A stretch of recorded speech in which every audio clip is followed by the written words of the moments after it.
अयोध्या गौ सेवा आयोग के अध्यक्ष उपाध्यक्ष सदस्य पहुंचे अयोध्या अधिकारियों के साथ की बैठक। उत्तर प्रदेश मुख्यमंत्री योगी आदित्यनाथ का सपना है कि अयोध्या को प्राकृतिक खेती वाला पहला जिला बनाया जाए। हर किसान के पास कम से कम एक गाय होगी और खेती पूरी तरह गोमूत्र गोबर आधारित होगी। अयोध्या आने वाले देश विदेश के श्रद्धालुओं को मिलेगा केमिकल फ्री भोजन। गौ सेवा आयोग के अध्यक्ष श्याम बिहारी गुप्ता ने अधिकारियों संघ की विशेष बैठक। नरेंद्र देव कृषि विश्वविद्यालय में 26 करोड़ की लागत से अत्याधुनिक लैब स्थापित हो रही है। इस लैब में अन्न और सब्जियों की शुद्धता की जाँच होगी। प्रदेश में 2 करोड़ 86 लाख किसान हैं, जबकि गौवंश की संख्या केवल 1 करोड़ 90 लाख। योजना के तहत हर किसान को गाय पालनी होगी, जिससे 1 करोड़ से अधिक नई गायों की जरूरत पड़ेगी। गाय पालने वाला ही समृद्ध, गाय के बिना किसान दरिद्र कहलाएगा। दूध, घी, अन्न, फल और सब्जियां ही वास्तविक संपत्ति हैं, बड़ी गाड़ियां और मकान नहीं।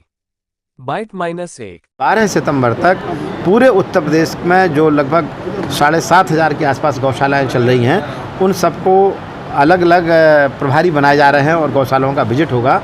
उसी की तैयारी के लिए हम आए हैं कि हमारी गौशालाएं बहुत अच्छी, सुंदर, व्यवस्थित, साफ़ सफाई से पूर्ण हों। जो कमियां हैं उनको भी हम दूर करें, क्योंकि बरसात इस बार बहुत हुई है। बरसात के कारण जो है जगह जगह पानी भर गया है।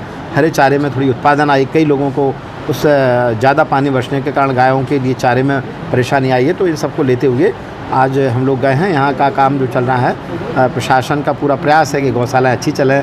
और एक बड़ी स्कीम है जो माननीय प्रधानमंत्री जी की national mission for natural farming, गौ आधारित प्राकृतिक खेती का अभियान को हम लोग अयोध्या में बहुत अच्छे ढंग से चलाना चाहते हैं, जिससे देश विदेश के लोग जब अयोध्या आते हैं तो उनकी थाली में केमिकल फ्री वेजिटेबल्स, मोटे अनाज, अन्न, फल, सब्जियां हों, जिससे लोग कहेंगे कि एक अयोध्या तो हमने देखा ही है, लेकिन हमने यहाँ की सांस्कृतिक विरासत को देखा है, लेकिन बहुत अच्छे हमने जहर मुक्त प्राकृतिक हमने खाद्यान्न और मिलेट्स को खा के वो भारत के गुणगान देश और दुनिया में जाके करें। ये हम लोगों का प्रयास है। कहीं कोई कमी मिली आपको? अब देखिए, जहाँ जाते हैं एक परिवार होता है, थोड़ी बहुत कमी होती हैं, तो उन कमियों को दूर करने के लिए हम लोग आए। जहाँ कमी है उसी को तो दूर करने के लिए हमारा सड़कों पे गाय, जिसकी देखिए क्या है कि जो गौवंश है ये बहुत सफाई में रहना पसंद करता है, जो गंदगी में नहीं रहना चाहता है। तो कोई जो छोटा गौवंश घूम रहा है वो ये चाहता है कि हम रोड पर आगे बैठ जाएं। ट्रैक्टर वाहन चलते हैं, हवा लगती है, मच्छर नहीं लगते हैं। तो ये घटना बरसात में अक्सर होती है, लेकिन अब बरसात लगभग समाप्त होने की स्थिति में है।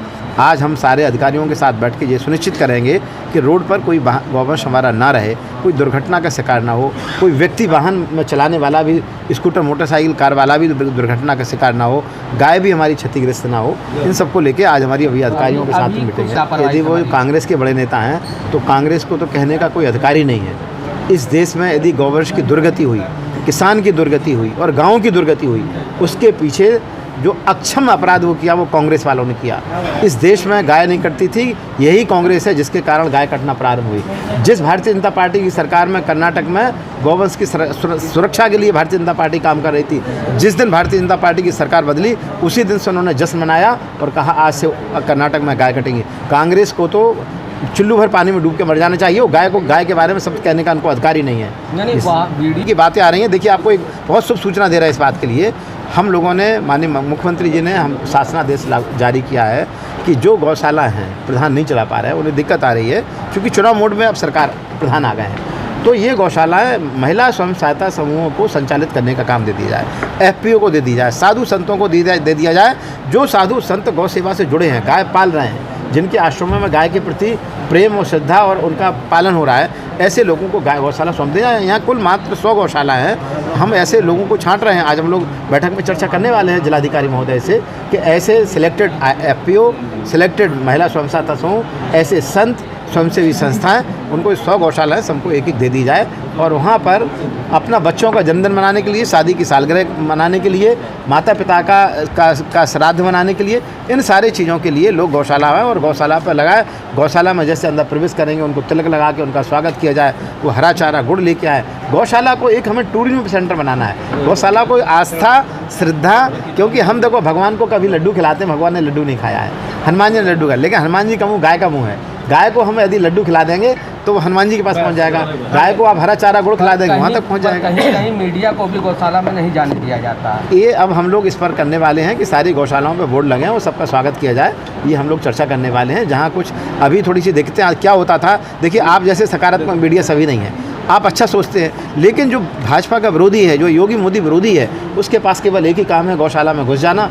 भाई जब गाय 200 हैं, 300 गाय हैं, तो 2-4 गाय तो बीमार होंगी, और उन्हीं को केवल लेके हाईलाइट करना। अभी मतलब मेरा एक वीडियो वायरल किया है, अब वो घटना ये घटी थी एक्सीडेंट में, और 1.5 महीने बाद दूसरी गौशाला से लिंक करते हुए लगभग 5,000 लोगों ने उसको शेयर किया। तो पशु चिकित्सालय की 24 घंटे व्यवस्था नहीं है, लेकिन हम लोग ऐसी व्यवस्था बनाने के लिए माननीय महाराज जी से निवेदन करने वाले हैं कि जिस तरह से मानव के लिए 24 आवर्स व्यवस्था रहती है, इसी तरह से हर ज़िले में कुछ इस प्रकार की व्यवस्था भी हो कि जहाँ पर हम 24 घंटे अपने गौवंश के लिए चिकित्सालय की व्यवस्था कर सकें। 1962 में यही काम करता हूँ। 1962 में क्या है कि नंबर जो है पूरे प्रदेश भर का 25 करोड़ की आबादी का उत्तर प्रदेश है, और समस्याएं गौवंश को लेकर बहुत है, तो कई बार थोड़ा इंतज़ार करना पड़ता है। मैंने भी ट्राई किया था, तो इंतज़ार करने के बाद लगा है 1962, तो धीरे धीरे करके मुझे लग रहा है कि उसको व्यवस्था को थोड़ा और हाईजेक करना बड़ा करना पड़ेगा, कि जिससे यहाँ से कॉल जाए उठे हम लोग